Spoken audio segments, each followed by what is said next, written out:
Hey guys, what's up? In this video, I'm going to show you how to change theme in Redmi 14C device. So for this guys, first of all, go to themes option. Here we have a theme option by the way. Just tap on themes and as you guys see, we have all the themes here. So just select any theme which you like. By the way, I am selecting this one. So it will look like this by the way. Okay, no. So I'm selecting this one and it will look like this. So just click on download. Okay, after downloading guys, just click to apply. If you want for lock screen too, you can select lock screen, home screen, icons, shutter bar. By the way, this theme will not support shutter bar and system. Yes, we can select a system as well. So just click apply and then go back.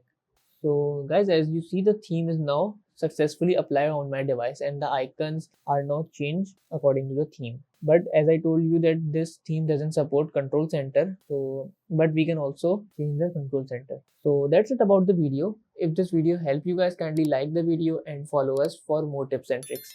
See you guys in next video. Take care.